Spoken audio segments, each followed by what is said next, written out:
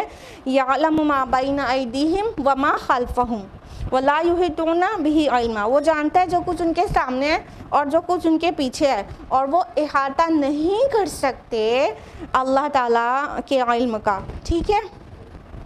اب یہ بات کیا کہی جا رہی ہے, اور اس میں آیت الکرسی میں بھی یہی سیکوینس کیوں کرایا ہے؟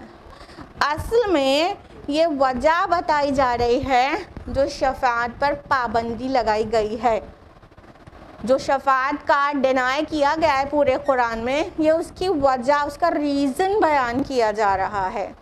کیا کہا جا رہا ہے کہ ایسے ہی ہر ایڈے گہرے کو شفاعت کرانے کا موقع مل جائے, یا تو کوئی بہت پائس کو, اللہ کے ولی کو, رسولوں کو شفاعت کا موقع مل جائے اور ملے گا تو, لیکن سامنے والا جس کے لیے شفاعت کرنی ہے وہ والا انسان ایسا ایرا غیرہ ہو تو کوئی پوائنٹ نہیں ہے نا شفاعت کا.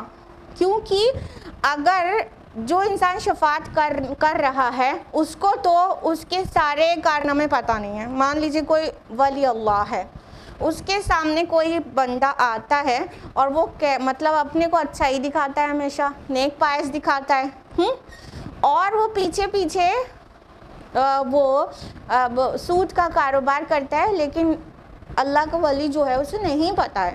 ایسا بالکل ہو سکتا ہے کہ نہیں ہو سکتا؟ بالکل ہی ہو سکتا ہے. ہاں, اسے نہیں پتہ ہے تو وہ تو اس کو زندگی بھر اچھا ہی انسان سمجھتا رہا, تو روز آخرت وہ کیسے کانفیڈنٹلی اس کی شفاعت کرا لے گا؟ اسے تو پتہ ہی نہیں وہ کیا کر کے آیا ہے. یہ جو ایٹریبیوٹ ہے کہ the one who knows everything is only and only اللہ سبحانہ و تعالیٰ. وہ جانتا ہے جو ان کے آگے ہے, جو پیچھے ہے. یعنی شفاعت اس یہاں سے باطل پڑ جاتی ہے کہ جو اللہ تعالیٰ بہتر جانتا ہے نا کہ کیا کر کے آئے ہیں یہ پہلے, ہاں, کیا ان کے آگے کیا پیچھے, کا مطلب یہی ہوتا ہے نا کہ سب ہڈن اور اوپن سب کچھ اللہ تعالیٰ جانتا ہے. ہاں, اور اللہ تعالیٰ کے آگے کوئی سفارش کرتے ہوئے یہ کہہ سکتا ہے کیا کہ اللہ پاک میں اس کو بہت اچھی طرح جانتا ہوں, یہ بہت اچھا انسان ہے, وہ اس سچویشن میں جو ایسا ہو گیا تھا نا وہ آپ نہیں جانتے ہیں, وہ اس حالات میں تھا, معاذ اللہ ثم معاذ اللہ. جیسے سفارشی جب کوئی جاتا ہے کسی حاکم کے پاس نا, تو ہو جاتی ہے کچھ کمیاں, یا کوئی باس ہے وہ کسی امپلائی سے ناراض ہو گیا اور اس کو ڈسمس کر دیا, ٹھیک ہے, کوئی غلطی پر, تو کوئی سفارش کرنے پہنچا تو وہ حاکم سے یا باس سے وہ جا کے کہے گا نہیں یہ پرسن بہت اچھا ہے, آپ مینٹین کریے, میں اسے بہت اچھی طرح جانتا ہوں, یہ بہت اچھا ہے. وہ جو آفس میں ایک غلطی ہو گئی نا وہ آپ نہیں جانتے, اس کا ریزن وہ تھا.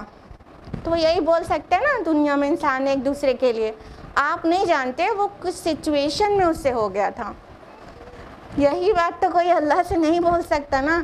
اللہ پاک یہ بہت اچھا ہے میرا مرید, یہ بہت نیک پائس ہے, آپ نہیں جانتے ہیں, یہ بہت ہے, میں اس کو جانتا ہوں, معاذ اللہ ثم معاذ اللہ ثم معاذ اللہ.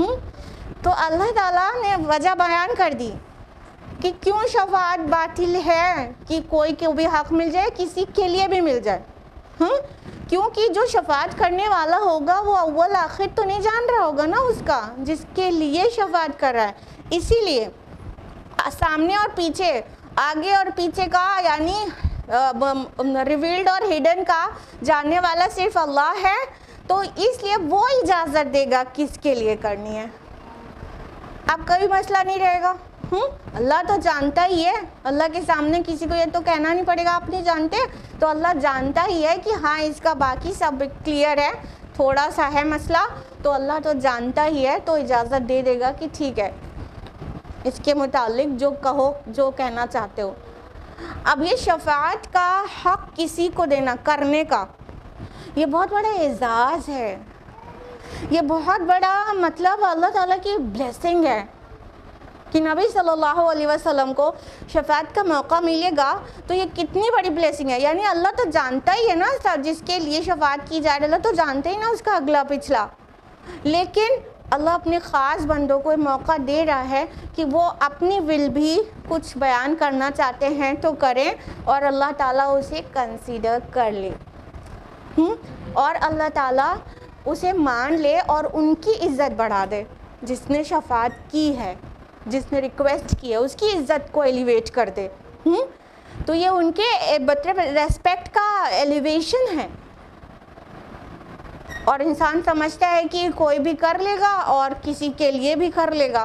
کسی کے لیے کرنے کا تو یہاں پہ سے ختم ہی ہو گیا کہ اللہ تعالیٰ تو اتنا جانتا ہے کہ no one can encompass anything of his knowledge. کوئی بھی اللہ تعالیٰ کے علم کا احاطہ نہیں کر سکتا، انسرکل انکمپاس نہیں کر سکتا. یعنی اللہ تعالیٰ تو سب کچھ جانتا ہے، تو کون سمجھ سکتا ہے کہ اللہ کیا کچھ جانتا ہے. ہم لوگ تو بس اسی کلمے کے زیر سایہ پناہ لے سکتے ہیں، وَهُوَ عَلَىٰ كُلِّ شَيْءٍ عَلِيمٌ. بس اس سے زیادہ ہم سمجھ ہی نہیں کر سکتے کہ کتنا جانتا ہے. ہاں، کسی سائنٹسٹ کے بارے میں اندازہ لگا سکتے ہیں کہ ہاں وہ مائکرو بایولوجی کا سائنٹسٹ ہے، تو مائکرو بایولوجی میں بہت کچھ جانتا ہے، کسی لیول پہ ہم پتہ لگا سکتے ہیں. لیکن جو سب کچھ جانتا ہے اس کی کوئی لمٹ ہی نہیں ہے. تو ہمارے 100-150 گرام کے برین میں یہ بات آ پائے گی کہ کتنا جانتا ہے اللہ تعالیٰ. ہاں، تو اللہ تعالیٰ نے قرآن میں بار بار کہہ دیا کہ وَلَا يُحِيطُونَ بِهِ عِلْمًا. اس کے علم کا کوئی احاطہ نہیں کر سکتا، کوئی انسرکل انکمپاس نہیں کر سکتا. اس کا علم جتنا ہے کوئی بھی نہیں سمجھ سکتا کتنا وہ جانتا ہے. تو اللہ تعالیٰ شفاعت کا موقع دیں گے، لیکن کس کو دیں گے وہ بھی اللہ کی چوائس ہوگی، کس کے لیے دیں گے وہ بھی اللہ کی چوائس ہوگی. اور باطل جو فنڈا ہے شفاعت کا، اس کی تردید ہونی چاہیے، بہت حسن کے ساتھ سمجھایا جانا چاہیے اور قرآن پکڑا دینا چاہیے ایسے لوگوں کو تاکہ وہ بچ جائیں. اور بہت دعائے خیر بھی کرنا چاہیے، کیونکہ جو لوگ ایسا سوچتے چلے جاتے ہیں اور پھر غلط روش پہ رہتے ہیں اور سوچتے ہیں کہ بخش تو دیے جائیں گے کیونکہ میں تو ان سے مرید ہوں، تو اتنی رحم آتا ہے نا ان کے اوپر، ترس آتا ہے، سوچتے کیسے سمجھائیں، یہ تو بات سمجھ ہی نہیں رہے. تو بہت دعا کریں، قرآن پکڑا دیں، قرآن کے قریب لانے کی کوشش کریں. انشاءاللہ قرآن سکھا دے گا. اگر وہ تعصب کے بغیر پڑھیں گے تو انشاءاللہ قرآن سکھا دے گا کہ کرنا کیا ہے اور تم کیا کر رہے ہو، سمجھنا کیسے تھا اور تم کیا سمجھ رہے ہو. آیت نمبر 111 وَعَنَتِ الْوُجُوهُ لِلْحَيِّ الْقَيُّومِ. اور سب چہرے جھکے ہوئے ہوں گے اس ہستی کے حضور جو حی القیوم ہے. وَقَدْ خَابَ مَنْ حَمَلَ ظُلْمًا. اور یقیناً خائب و خاسر ہوا وہ جس نے ظلم کا بوجھ اٹھایا. اب آخرت کی منظر کشی تو ہے ہی، ڈے آف ججمنٹ. اللہ تعالیٰ فرما رہے ہیں کہ سب چہرے اس کے آگے جھک گئے ہوں گے. یعنی اگر اس کو رف لینگویج میں بولا جائے تو یہ کہنا ہوگا کہ جتنی لمبی اونچی گردنوں والے تھے سب کی گردنیں اس دن جھک گئی ہوں گی. یعنی بہت لوگ کتنا اکڑ کے چلتے اور بولتے ہیں نا، سارا دولت کا نشہ اور نام اور شہرت کا نشہ صرف ان کی گردنی سے سمجھ میں آ جاتا ہے. ہاں، تو مطلب یہ جتنے نشے والے تھے جن کی گردن ایٹھی رہتی تھی ہمیشہ اور اکڑ کے چلتے اکڑ کے بولتے تھے، ان کے چہرے کا ایکسپریشن بھی جو ہے متکبرانہ ہوتا تھا، وہ سب نکل جائے گا اور سب جھک جائیں گے اس دن. اور کس کے سامنے کہا گیا؟ للحی القیوم. یہاں پہ اللہ تعالیٰ کے دو ایسے اسماء آئے ہیں جس کے متعلق امید کی جاتی ہے، اندازہ لگایا جاتا ہے کہ یہ اسم العظم ہے اللہ تعالیٰ کا، جس کے متعلق حدیث میں آتا ہے کہ اسم العظم کے حوالے سے جو دعا مانگو گے تو قبول ہوگی. تو یہ تھرڈ پلیس ہے مصحف میں جو یہ دونوں الفاظ ایک ساتھ آئے ہیں. جیسے کہ آپ سبھی کو معلوم ہی ہے کہ سورہ بقرہ کی آیت نمبر 255 یعنی آیت الکرسی میں بھی الحی القیوم آیا ہے, اور سورہ آل عمران کی آیت نمبر 2 میں الحی القیوم آیا ہے, اور یہ تیسری جگہ ہے جہاں پر یہ دونوں ایک ساتھ آئے ہیں. تو یہ مطلب اس سے اندازہ لگایا جاتا ہے کہ یہ اللہ کا اسم اعظم ہے. اور اگر یہ بات اندازہ یہ صحیح ہے تو جب آپ اپنی دعائیں کریں تو اللہ تعالیٰ کے اس نام اس صفت کے حوالے سے کریں. اب دیکھیں یہاں پر جو الحی القیوم لفظ آیا ہے تو اس کا کیا میننگ جانتے ہیں آپ لوگ, بتائیے. الحی مینس زندہ, بس اس سے زیادہ اردو میں ورڈ نہیں ملے گا. القیوم مینس ٹھیک ہے ہمیشہ قائم رہنے والا, یہ آپ لوگ بتا رہے ہیں ٹھیک ہے. اصل میں عربی کے الفاظ کے دوسرے ٹرانسلیشن میں جانے کے بعد وہ دوسری لینگویج میں اتنی ریسٹرکشن ہوتی ہے کہ وہ پورا مفہوم شامل نہیں ہو پاتا ہے. تو الحی کا مطلب یہ نہیں ہوگا کہ صرف زندہ, الحی کا مطلب ہوگا جو اپنی ذات سے زندہ ہے, جو ہمیشہ سے زندہ ہے, جو ہمیشہ زندہ رہے گا, جس کی زندگی کسی کی عطائی نہیں ہے, ذاتی ہے اور وہ اینڈلیس ہے. یہ اتنے سارے مفاہیم اس میں شامل کریں گے تب ورڈ الحی کا مفہوم کسی قدر پورا ہو سکے گا, ورنہ عربی زبان کے جو الفاظ ہیں وہ اپنے آپ میں اتنے جامع ہوتے ہیں کہ وہ سارے مفہوم اس کے اندر سمو جاتے ہیں ایک لفظ میں. القیوم ہمیشہ قائم رہنے والا, یہ حق ادا نہیں ہوگا اس طرح کے ٹرانسلیشن سے, لیکن ٹرانسلیشن کرنے والے بھی مجبور ہیں. ایک ورڈ کا کیا 10 لائن کا ٹرانسلیشن دیں گے تو قرآن کا باقی کیسے ہوگا نا. تو القیوم کا مطلب ہوگا کہ قائم رہنے والا. کیا قائم رہنا, جو ہمیشہ سے قائم ہے, ہمیشہ قائم رہے گا. اس کا قائم رہنا کسی کے قائم کرنے سے نہیں ہے, اس کا قائم رہنا ذاتی ہے, قدیم ہے, ٹھیک ہے. تو یہ ساری چیزیں شامل کریں گے تب القیوم کا مفہوم ادا ہوگا.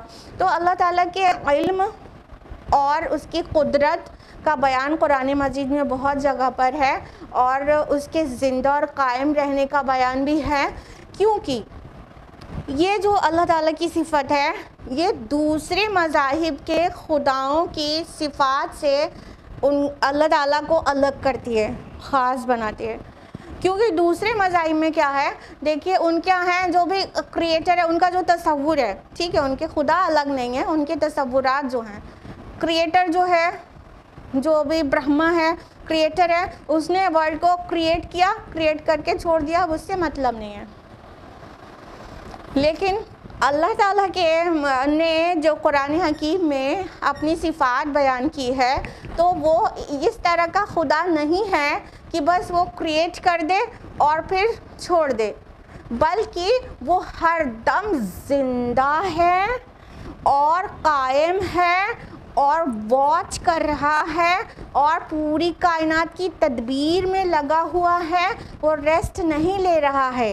جیسے کہ عیسائیت کا فنڈا ہے بک آف جینیسس میں, جب کریشن آف یونیورس کے متعلق جو ورسز ہیں اس میں آتا ہے کہ مطلب God has created the havens and the earth in 6 days and on 7th day God ٹوک ریسٹ. قرآن حکیم کیا کہتا ہے, اللہ تعالیٰ تھک جاتا ہے, اس کو آرام کی ضرورت ہے. 6 دن میں زمین آسمان کو بنا دیا, 7ویں دن آرام کیا. قرآن حکیم کہتے ہیں 7ویں دن آرام, تو کیا اللہ تعالیٰ الحی القیوم ہے, وہ ہمیشہ زندہ, وہ ہمیشہ قائم ہے اور وہ تدبیریں کر رہا ہے, آرام کی ضرورت نہیں ہے. لا تأخذہ سنۃ ولا نوم, اس کو نہ اونگ آتی نہ نیند آتی ہے, تو آرام کی اسے کچھ بھی ضرورت نہیں ہے, وہ کبھی تھکتا نہیں ہے کہ اس کو آرام کی ضرورت ہوگی. تو وہ زندہ اور قائم رہنے والا ہے. اور اس میں یہ بھی مفہوم شامل ہے کہ جتنوں کی اور زندگی اور قیام ہے وہ سب اللہ کے دینے سے ہے, اس الحی القیوم کے ذات کے دینے سے ہے. یعنی جس کو زندگی ملی تو اللہ کی عطا سے ملی، جو قائم ہے، زندہ ہے، اسٹیبلش ہے، جس بھی وے میں لے، وہ جو قائم ہے وہ اللہ کے قائم کرنے سے قائم ہے۔ 500 سال پرانے ٹریز بھی ابھی زندہ ہیں کہیں نا، وہ اللہ کے زندہ رکھنے سے زندہ ہیں، وہ اللہ کے قائم رکھنے سے قائم ہے۔ انسان جتنے دن تک زندہ ہے، یا ایلیفنٹ ہے، یا ویل ہے، یا کوئی چھوٹا کریچر ہے، جتنی دیر کے لیے اسے زندگی اور قیام ملا ہے وہ اللہ کے دینے سے ملا ہے، اور جب اللہ لے لیتا ہے تو اس کی زندگی بھی گئی اور قیام بھی گیا۔ تو یہ الحی القیوم ذات ہے اللہ رب العالمین کی، جو کہ خود تو اپنی ذات سے زندہ اور قائم ہے، باقیوں کو زندگی اور قیام اس کا عطائی ہے، اس کا دیا ہوا ہے، اس کی رحم و کرم پر ہے۔ فرمایا کہ یقیناً جو خائب و خاسر ہوا وہ اس نے ظلم کا بوجھ اٹھایا، یعنی کہ جس نے اپنے آپ کو برباد کر لیا۔ جو بھی انسان مطلب جو گناہگاروں کے بارے میں ڈسکرپشن تھا نا کہ چہرے ان کے جھکے ہوئے ہوں گے اور الحی القیوم کے سامنے، تو وہ کیا ہوں گے؟ وہ سب خائب ہو گئے، وہ خراب ہو گئے، وہ برباد ہو گئے، وہ ڈسٹرائے ہو گئے۔ ڈسٹرکٹیو کام کیے تھے انہوں نے دنیا میں، اور انہوں نے کیا کیا؟ ظلم کا بوجھ اٹھایا۔ ظلم سب سے بڑا کون سا ہے؟ بالکل، ماشاءاللہ آپ سبھی کو سب کچھ پتہ ہے۔ کچھ دن کے بعد آپ لوگ درس قرآن کرا کریے۔ اللہ تعالیٰ قرآن حکیم میں واضح کرتے ہیں نا، سورہ لقمان سورہ نمبر 31 آیت نمبر 13 میں کہ ان الشرک لظلم عظیم۔ ماشاءاللہ سب کو یاد ہے وہ والی آیت، کہ بے شک شرک ظلم عظیم ہے۔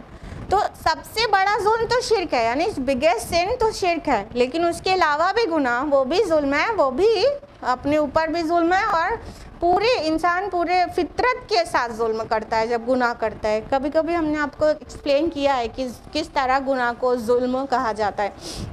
تو اس نے تو بہت بڑے ظلم کا بوجھ اٹھا لیا، اور آپ شفاعت کی کانسیپٹ کو مس انڈرسٹوڈ کر کے تو اس نے تو شرک کا بوجھ اٹھا لیا، سب سے بڑے ظلم کا بوجھ اٹھا لیا۔ فرمایا وَمَن يَعْمَلْ مِنَ الصَّالِحَاتِ وَهُوَ مُؤْمِنٌ فَلَا يُخَافُ ظُلْمًا وَلَا هَضْمًا، اور جس کسی نے نیک اعمال کیے ہوں اور وہ مومن ہوگا تو اسے نہ کسی بے انصافی کا اندیشہ ہوگا اور نہ کسی زیادتی کا۔ اب دیکھیں گناہگار کی بات ہوئی تو نیک اعمال کرنے والوں کی بھی بات ہونی ہی چاہیے، کیونکہ سائملٹینیس کنٹراسٹ اکثر قرآن مجید میں آتا رہتا ہے۔ تو اللہ تعالیٰ فرما رہے ہیں کہ جس نے نیک اعمال کیے، من الصالحات، من الصالحات سے کیا پتہ چل رہا ہے؟ بہت ڈھیر ساری نیکیاں نہیں، تھوڑی سی نیکیاں۔ من الصالحات، نیکیوں میں سے، صالح چیزوں میں سے تھوڑا سا بھی کیا ہوگا، اور وَهُوَ مُؤْمِنٌ، بشرطے کہ وہ مومن ہو، ایمان ہو، ایمان کے ساتھ کیا ہو، ایمان کی بنیاد پر کیا ہو، بغیر ایمان کے نہیں کیا ہو، کیونکہ جو اعمال بغیر ایمان کے ہوتے ہیں وہ اعمال صالح ہونا کوالیفائی ہی نہیں کرتے ہیں۔ اعمال صالحات صرف وہ ہیں جو ایمان کے ساتھ ہوتے ہیں، اچھے اعمال، ٹھیک ہے۔ تو اللہ تعالیٰ فرما رہے جو بھی نیک عمل کرے گا، تھوڑی سی نیکیاں بھی لے کر آئے گا ایمان کے ساتھ، صحیح والا، خالص والا ایمان، تو اس کو کسی قسم کی ناانصافی کا کوئی بھی اندیشہ نہیں ہوگا اور کسی قسم کی زیادتی نہیں کی جائے گی اس کے ساتھ۔ وَلَا يُظْلَمُونَ فَتِيلًا، اور وہ ذرا سا بھی ظلم نہیں کرتا۔ فتیل کہتے ہیں اس کو، کھجور کے اندر کی گٹھلی میں ایک دھاگے جیسا ایک پتلا سا نکلتا ہے، وہ فتیل ہوتا ہے۔ تو اتنا دھاگے برابر بھی ظلم اللہ تعالیٰ نہیں کرے گا، یعنی جو بھی ایمان اور اعمال صالحات کا اپنی کمائی لے کر آئے گا تو اللہ تعالیٰ اسے خوش کر دے گا، اس کے ساتھ کوئی زیادتی کچھ بھی نہیں ہوگا، اور جو کچھ بھی اعمال اس نے کیا ہوگا وہ سب اسے وہ پا لے گا، یعنی کوئی ایک چھوٹی سی بھی نیکی ایسی نہیں ہوگی جو چھوٹ گئی ہو، اس کے نامہ اعمال میں درج نہ ہو، ہاں کوئی چھوٹی سی بھی نیکی. اگر وہ راستے میں جا رہے تھے, راستے میں کچھ پریشان کرنے والی چیز, کانٹا یا کنکڑ پڑا تھا, اسے لگا کسی کو نقصان ہو جائے گا, اس نے کنارے کر دیا اور آگے بڑھا, اسی وقت انسان بھول گیا, اسی وقت. کل اور پرسوں اور 10 سال بعد اور پوری زندگی کے بعد 50 سال بعد کوئی سوال ہی نہیں اسے یاد ہو.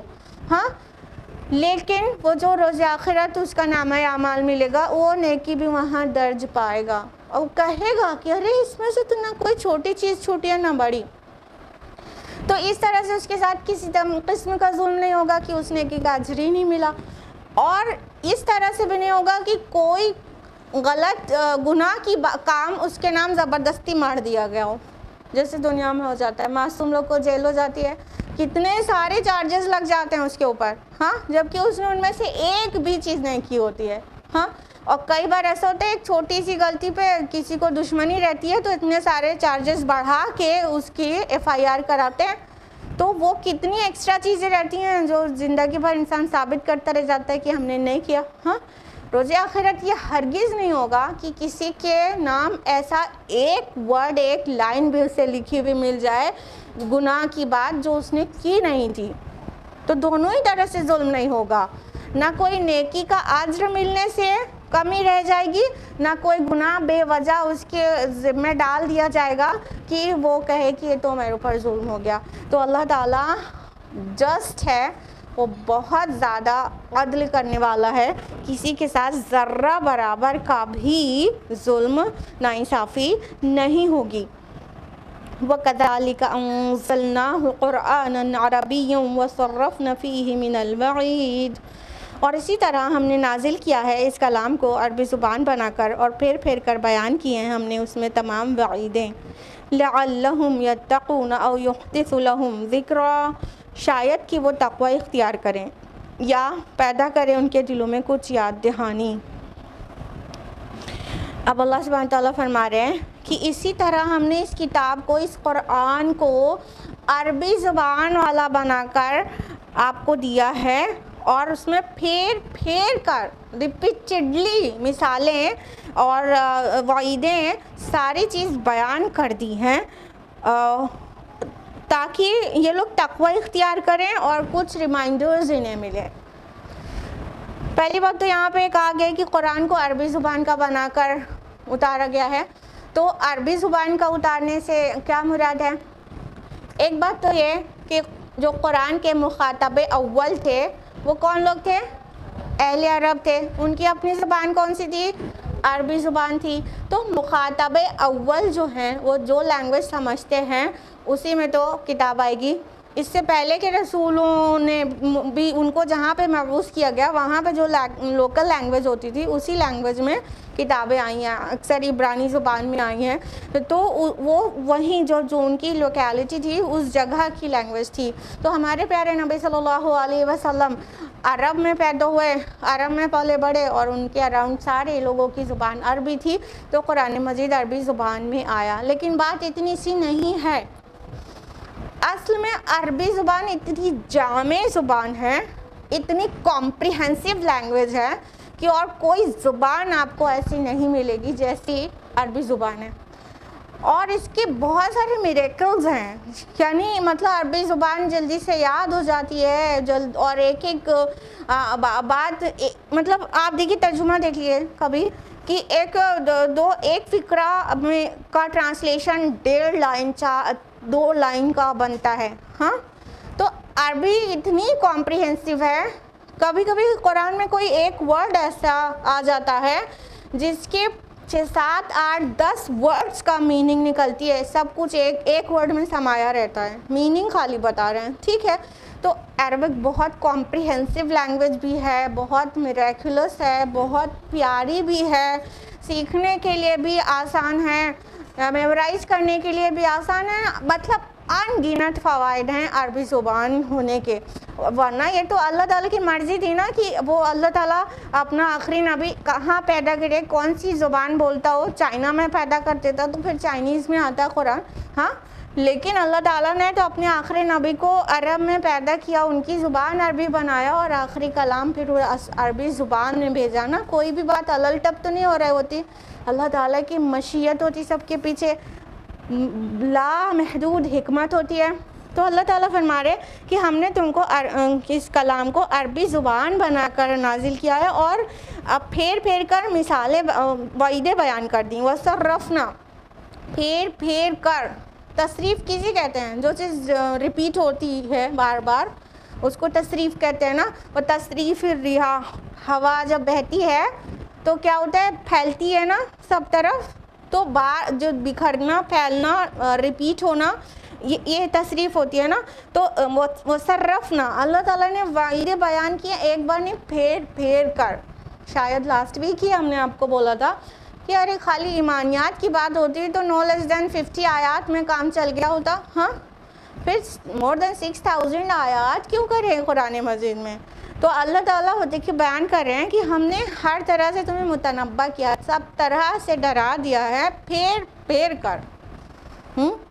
کبھی موسیٰ علیہ السلام کے نافرمانوں کا کیا انجام ہوا، وہ کس طرح سے غرق ہو گئے، فرعون اور اس کا تمام لشکر غرق ہو گیا، اس طرح سے ڈرایا گیا ہے. کبھی وعید بیان کی گئی ہے وہ اور دوسرے لوگوں کی کہ صالح علیہ السلام کی قوم ایمان نہیں لائے تو اس کے ساتھ کیا ہوا. ٹھیک، تو ڈفرینٹ ٹائپ سے وعیدیں بھی، ڈراوا بھی، وارننگ بھی ڈفرینٹ ٹائپ سے بار بار ریپیٹ کر کے بیان کر دی گئی. کبھی جہنم سے ڈرایا گیا کہ جو الٹیمیٹ ڈیسٹینیشن جس کا جہنم ہوگا وہاں کیسی چیخ پکار مچی ہوگی اور کیسا ہولناک ہوگا. کبھی ڈے آف ججمنٹ میں کتنی وحشت ہوگی. اس طرح سے ڈرایا گیا. بات صرف ڈرانے کی نہیں ہے، بات یہاں پہ یہ ہے نا وعید، تو اس لیے ہم آپ کو بتا رہے ہیں وعید کے ہی سارے ایگزامپلز. ورنہ ہدایت جس سے مل جائے اس چیز کو بار بار ریپیٹ کیا گیا ہے. تو ایک ڈرنے سے بھی انسان ہدایت حاصل کرتا ہے، مان جاتا ہے. اور دوسرا طریقہ ہوتا ہے نصیحت سے، وعظ سے. دونوں چیز یہاں پہ جمع ہو گئی ہے. لعلہم یتقون او یحدث لہم ذکرا، شاید کہ وہ تقوی اختیار کریں، بچ جائیں، اور شاید کہ ان کو ریمائنڈر ملے. یعنی نصیحت آپ انہیں پہنچائیں اور بہت پیار سے، بہت اچھے انداز میں انہیں بلائیں، تو ہو سکتا ہے نصیحت سے وہ مطلب ہدایت اخذ کر لیں. ٹھیک ہے، تو یہ دونوں ہی طریقہ ہو سکتا ہے، یا تو پیار سے نصیحت کر کے، یا تو کبھی ڈرا کے اور وارننگ دے کے. تو دونوں ہی طریقہ قرآن مجید میں آیا ہے. تو اور اس کا جو الٹیمیٹ گول ہے وہ کیا ہے؟ کیا ہے الٹیمیٹ گول ان ساری باتوں کا؟ یہی کہ انسان ہدایت پا جائے، جہنم سے بچ جائے، جنت کا مستحق بنا لے. مطلب ہمارا رب، ہم خود اپنے لیے جو جتنا کنسرن نہیں رہتے، اس سے ان گنت ٹائمز اللہ تعالیٰ ہمارے لیے کنسرنڈ ہے کہ بس میرا بندہ آگ سے بچ جائے، آگ سے بچ جائے. ورنہ اللہ تعالیٰ کو مطلب رسولوں کا بھیجنا، کتابوں کا بھیجنا، ایک ہی بات کو ریپیٹ کر کر کے بار بار وعید بیان کرنا، اسے اس کا خود کا کیا فائدہ ہے؟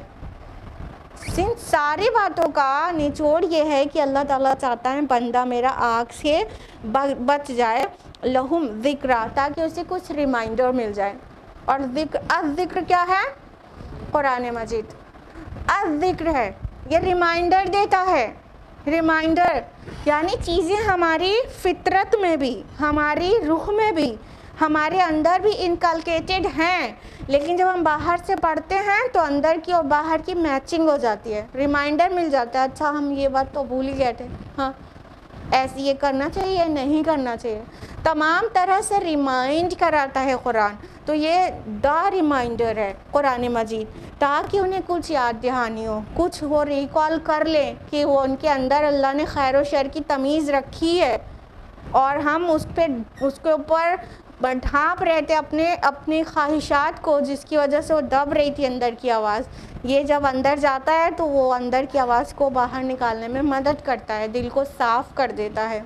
تو اللہ تعالیٰ سے دعا ہے کہ اللہ تعالیٰ ہم سبھی کو قرآن مجید کو سیریس لینے کی توفیق دے، اور اس کے ساتھ ہمارے رشتے کو مضبوط کر دے، اور قرآن مجید کو ہماری شفاعت کرنے والا بنائے، اور قرآن مجید ہمارا حفظ جاں بن جائے، ہم اسے پڑھیں، سمجھیں، غور و فکر کریں، غوطہ زنی کریں اور اس کے مطابق اپنی زندگی کو ڈھال دیں۔ آمین۔ یا نمبر 113 تک ہوا ہے، انشاءاللہ 114 آنورڈز ہم لوگ نیکسٹ ویک جانیں گے۔ آج کے لیے اتنا ہی، جزاکم اللہ خیرا کثیرا، والسلام علیکم ورحمۃ اللہ وبرکاتہ۔